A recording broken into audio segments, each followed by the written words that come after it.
Magandang araw mga kapatid. Gusto sana namin ibahagi sa inyo sa pamamagitan ng video na to yung experience namin doon sa nakaraang group servants team building sa KDR Adventure Camp.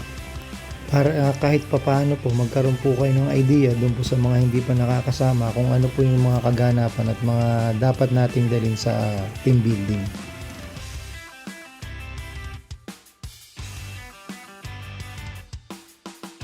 Unang-una na po dyan yung dapat meron kayong sapat na tulog at saka pahinga dahil mapapagod po talaga kayo sa mga challenge na ipagagawa. Doon naman po sa may mga sariling sasakyan, para sa akin mas maigi po kung may service naman. Sumabay na lang po kayo doon dahil maaaring pagod na kayo pagdating doon sa oras ng pag-uwi. Baka mahirapan lang po kayo magmaneho.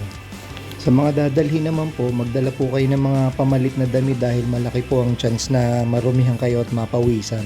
Magdala po kayo ng sapatos na pwedeng mabasa, sabon, shampoo kung maliligo po kayo. Pagkain naman po, provided naman po yung breakfast at saka lunch. Sa merienda naman po, nandiyan naman po yung Daniel saka yung lugawan. Pero kung tight ang budget, pwede naman po kayong magbaho ng extra pagkain. Magdala rin kayo ng sombrero, long sleeve o warmer para sa init ng araw. Magtatanghali na po nung sinimulan yung unang challenge namin dahil tinapos pa po yung opening program. Ang unang challenge po namin ay yung Unity Walk. Kailangan po namin lumakad dyan ng halos kalahating kilometro na magkakahawak ang kamay. Hindi ka po pwedeng bumitaw sa kagrupo mo dahil magiging point deduction po yun. Start na yung unang challenge namin yan. Sa grupo. Survive na kayo, survival. Hinati po sa apat na team yung lahat ng participants. Red, blue, yellow, and violet. Kami po ng mga kasama, napunta po kami sa yellow team. Kung mapapansin nyo po, wala po dyan si Brad Emil at saka si Brad Ian dahil sa ibang challenge po sila na-assign. Pwede ka po kasing mamili ng challenge na kung saan sa tingin mo ay fit ka at saka kayang-kaya mong gawin. Kagaya po ng biking at saka buggy racing na kung saan na-assign po si Brad Ian at saka si Brad Emil.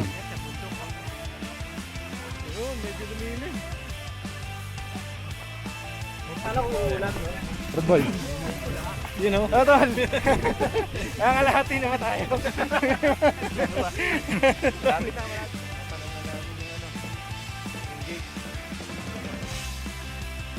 Okay lang ba, Brad? Okay lang po. Paglampas ng gate na yun, anong instruction? Titigil daw muna tayo dyan. Dyan.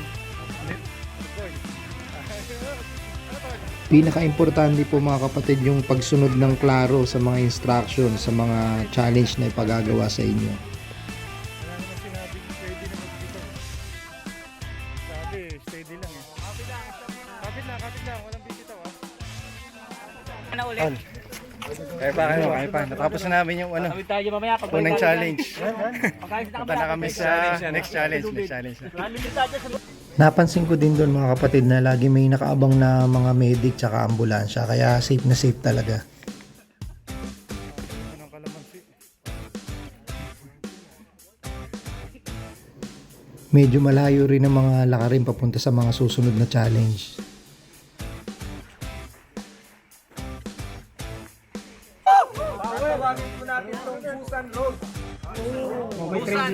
Ito po yung second challenge namin, yung Busan Road. Para sa akin mga kapatid, ito yung medyo mahirap na challenge na ginawa namin dahil downhill po ito. Ang dulas po nung dinadaanan kaya kailangan konting ingat. Bukod pa ron, nagpapahirap pa po yung magkakahawa kayo ng kamay habang bumababa. So nagkakahilahan po kami dahil downhill po siya. Swerte pa daw kami, sabi nung kapatid na facilitator, dahil kung natapat daw po na umuulan, talagang napakadulas daw po nitong daan na to.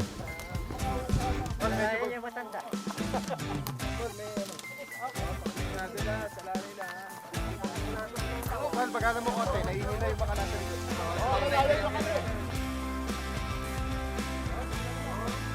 Sige, lapit.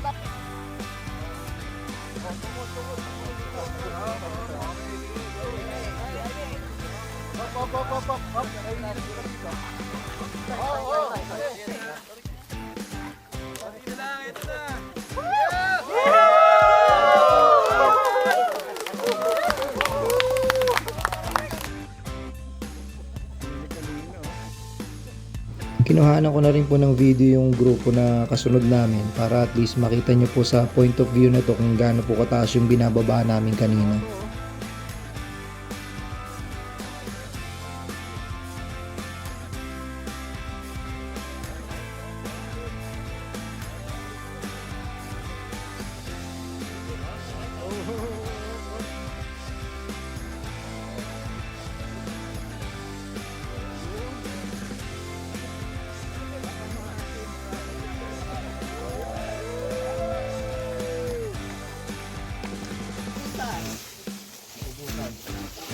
Ibusan ang lakas.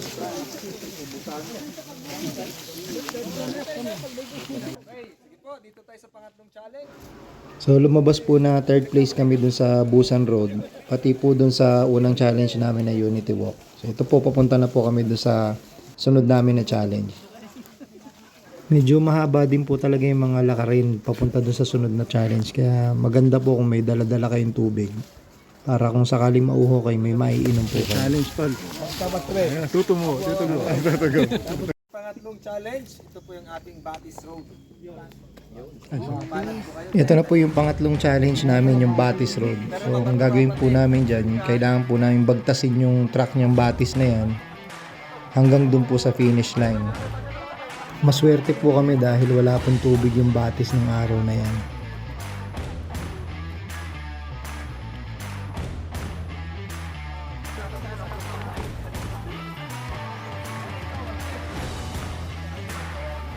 Mahirap din po ito mga kapatid dahil mabato po yung dinadaanan. So pag medyo natisod ka, talagang may tendency po na makaladkad ka po ng mga kasama mo. Tol, masyado kayo mabilis. 20 second tayo niya.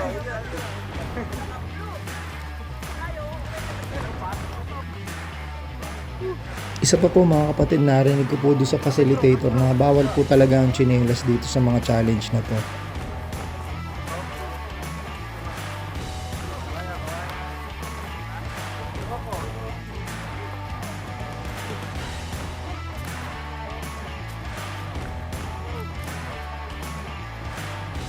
Bitaw yan ha.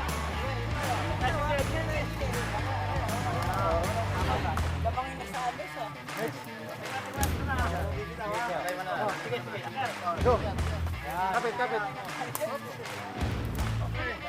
Kapit bro, kapit.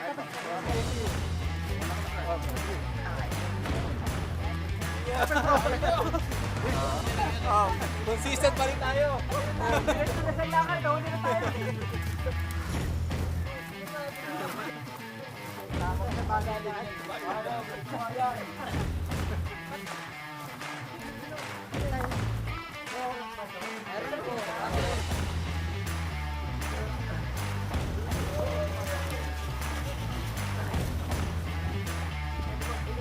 Nilagan niyo pa yung tubig doon ha.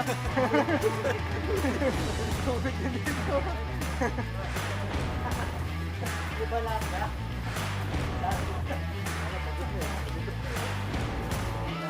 Tubig ha. Rock formation daw sa kaliwa. Kaliwa tayo. Kaliwa. Kaliwa na rock formation. Mahalaga po talaga dito yung makasunod sa instruction. Kagaya po sa punto na to, pagdating po dito sa rock formation, ang instruction po sa amin ay doon kami sa baba dadaan sa may bahagi po na may tubig. Ang nagawa po namin, umakyat po kami dun sa may gilid sa itaas, kaya nagkaroon po kami ng malaking point deduction. Kung mapapansin nyo rin po, hindi na po kami magkakahawak ng kamay dyan dahil imposible po namin magawa yun dyan sa dinaanan namin sa itaas. Magagawa lang po namin magkakahawak kami ng kamay kung sumunod kami dun sa instruction na sa baba kami dumaan. Kapit na ulit.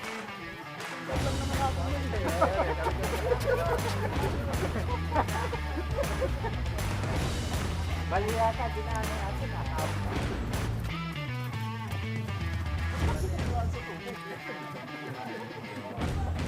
Mukhang ayaw ng instruction kasi bro, sa kaliwa ka talaga dadaan doon sa baba. Di ba sinabi sa atin, back formation? Tingin mo tol. Mali tayo no? Mali. Shortcut? Mali na instruction. Shortcut tayo. Ala tayo.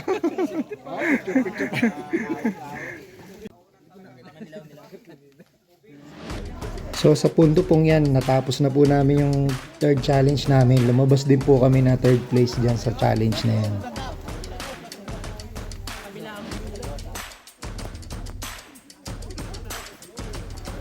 Kailangan po ulit namin yan maglakad papunta doon sa final challenge namin.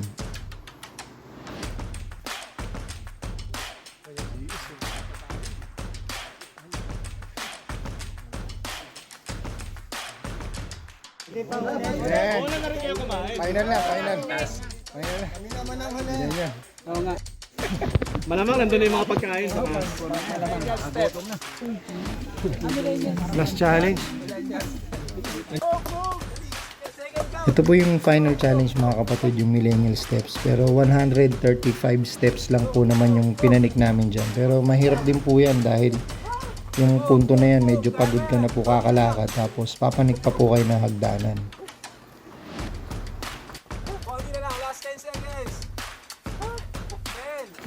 Mahirap po ito lalo na po dun sa mga senior na po na mga GS natin na kapatid. Katulad po nitong nasa harap namin. Senior na po siya kaya medyo nahirapan po siya umakit na hagdan kaya hindi na po namin siya pinilit na magmadali.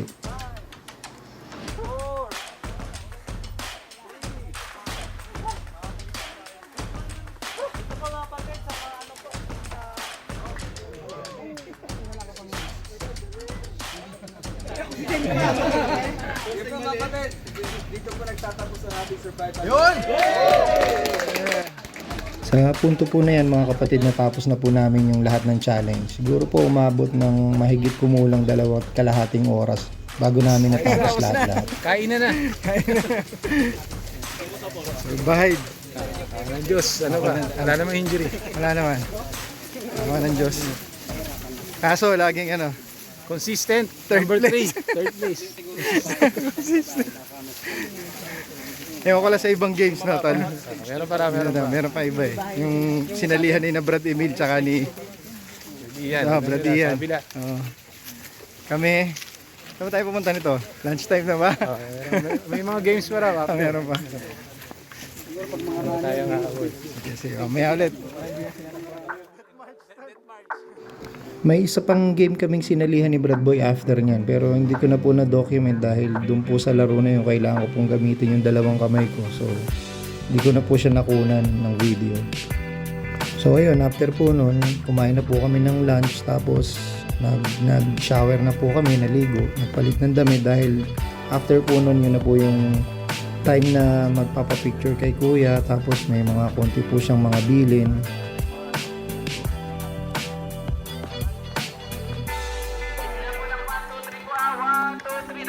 Ayun po, pagdating po nung overall na scoring namin, lumabas naman po na first runner-up kami. Next po kami doon sa pinaka-champion na team. Okay, ready? 1, 2, 3. Paginig!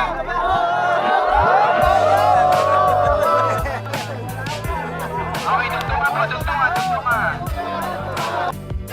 Inaanyahan po namin ang mga kasama namin GS sa Kalumpang sa next schedule. Oh, sama na Ayun kayo. naman po, Hindi pa na ako. Masaya po, masaya. Ibang experience. Ayos.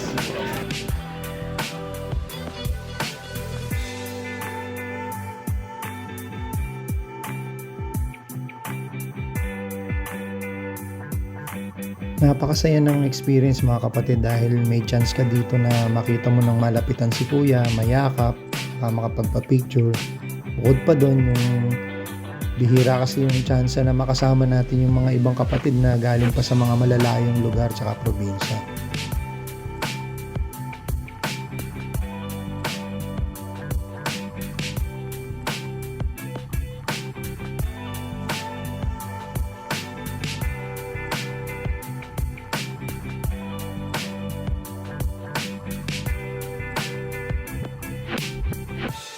Kung tatanong niyo kami kung nakakapagod siya pero hindi mo na yung mararamdaman dahil dun sa saya tsaka dun sa mga aral na matututunan mo sa araw na yan.